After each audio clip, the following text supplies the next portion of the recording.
43% of people with annual household incomes of $80,000 or higher, and 43% of people who have a postgraduate degree have a secondary source of income.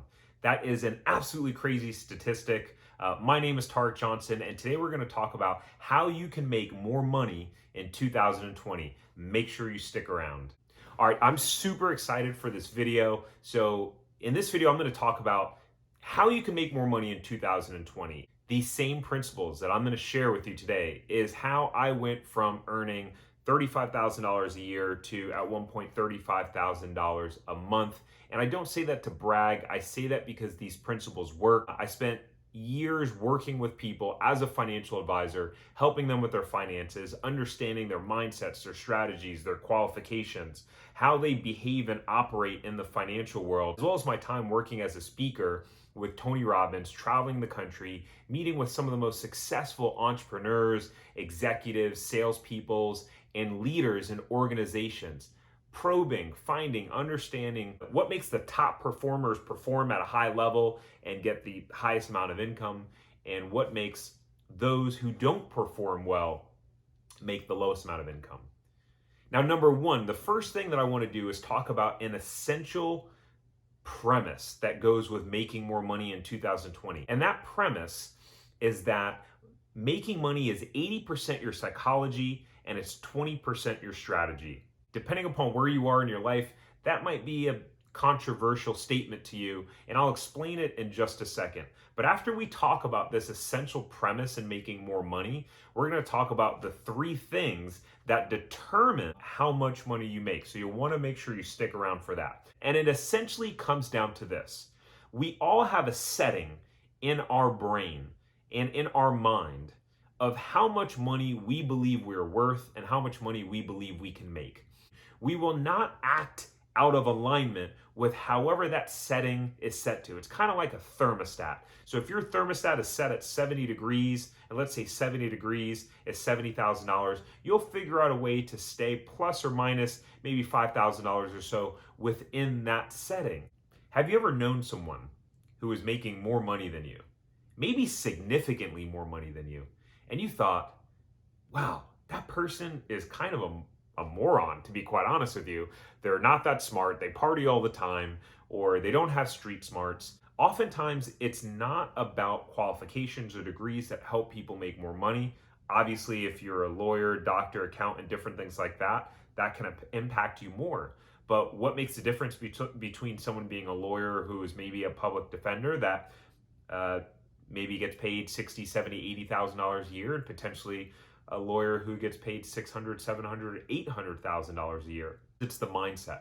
Oftentimes it's the belief system, the ambitions, and our internal mechanism that drives how much money we make. Here's why that's important, because right now you might be thinking that it's impossible for you to make more money. What I would challenge you to do is to set exactly how much money you want to make in 2020. So that's really the first step in resetting your financial thermostat and making more money in 2020, is actually writing it down and setting a clear objective on how much money you want to make. The next thing you have to do is figure out how you are going to make that money in 2020. And so that could be in your current role.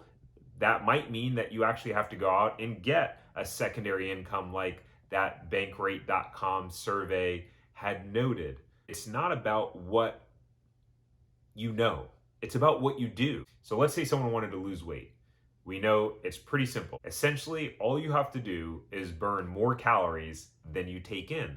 What stops us from actually getting to the gym, eating healthy, staying disciplined, actually following through on our diet? It's the mindset, it's the psychology, it's the emotions that we have that come up. So those are the things that really drive whether someone makes more money. So it's the 80% psychology. How does that affect you? There are three things that determine how much money you make and how much you'll make in the future.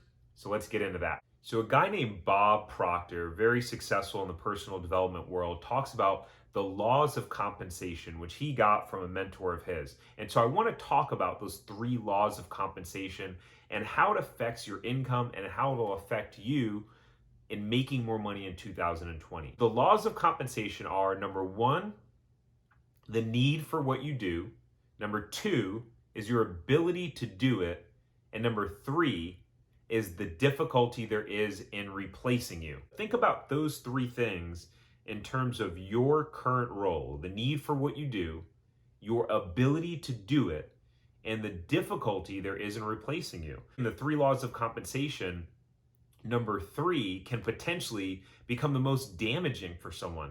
And what I've experienced, most people aren't truly excelling and exceeding beyond expectations. Typically, they can often be replaced fairly easily. So those 3 laws of compensation are crucial. And it explains why people who are in much more challenging professions that have specific skill sets are paid higher.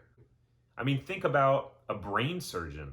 There's an incredible need for what they do. If they're a brain surgeon, they've gone through years of schooling and training and on the job experience. And so their ability to do what they do is likely incredibly high, and their ability to be replaced is likely incredibly difficult. So that's one of the reasons why they make an incredible amount of money. One of these secondary income sources, I'm sure, is something like Uber. That secondary income source can be incredibly helpful for people, especially to make an extra $500 or $1,000 a month. But if you think about it, it's not like you're going to get rich with Uber, and you're likely not going to ever make the type of money that you want to make to create a great lifestyle for yourself by driving Uber, unless you're driving 24 hours a day, and you're still probably not going to be able to create that.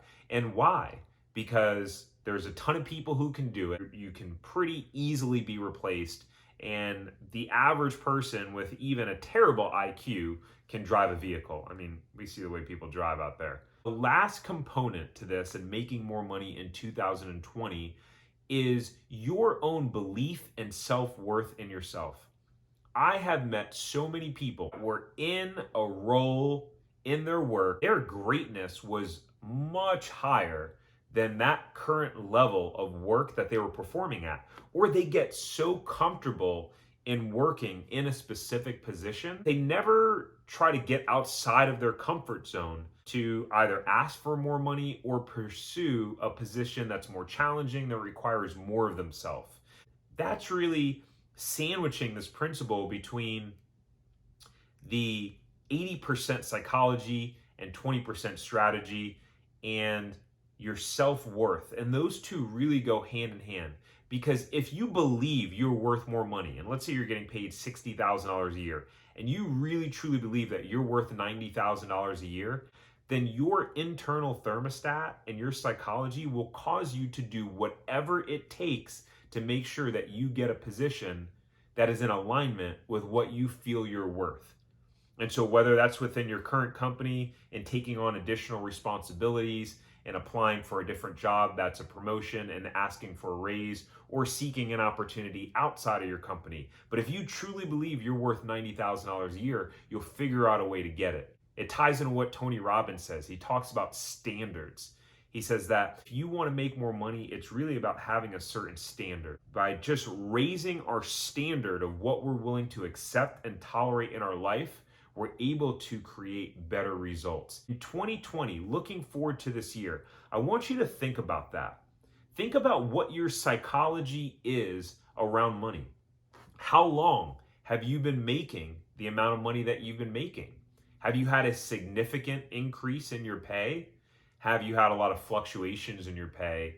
Have you had no pay at all? And then think about the 3 laws of compensation in terms of the need for what you do, your ability to do it, and how easily you can be replaced. One of the things that you can take a deep look at there is really improving your value that you provide to your employer. Even when I was very young, I always had the mindset of doing more than I got paid to do. I remember I was working at Ace Hardware making $6 an hour in one of my first jobs. And by the time I left that job a few years later, I was making over $8 an hour. It was about $8.25 or $8.50 an hour I was making. The reason why I had gotten so many raises, I kept going and asking for raises.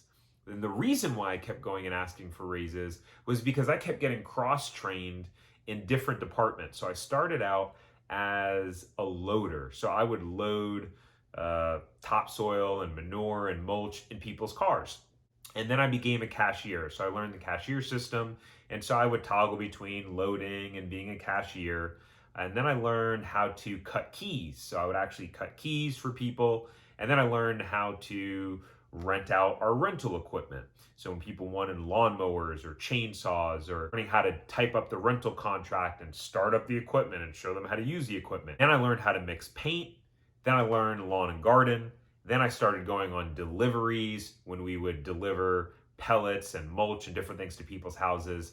And then eventually I actually got manager initials in the computer. And I wasn't even 18 yet. I mean, this was between the ages of 14 and 17 years old. And every time I would learn one or two more different departments, I would build up the courage, and I would be so nervous. And I'd build up the courage to go walk up to the owner and ask him for a raise. And he'd be working upstairs and he'd be typing away at the computer, and he'd take off his glasses and he'd go, "Well, why do you think you deserve a raise?" And I'd say, "Well, I just learned the lawn and garden department. I learned how to mix paint, and I'm actually doing rental contracts now." He goes, "Okay, I'll give you 50 cents more an hour." And I learned so much at a young age in terms of how the value that you can provide and those laws of compensation, how they impact your pay. And yeah, at the time, it was only going from $6 an hour to $8.25 or $8.50 an hour, but that's about a 30% increase. I mean, imagine going from $80,000 a year, 30% of that's $24,000 to $104,000 a year.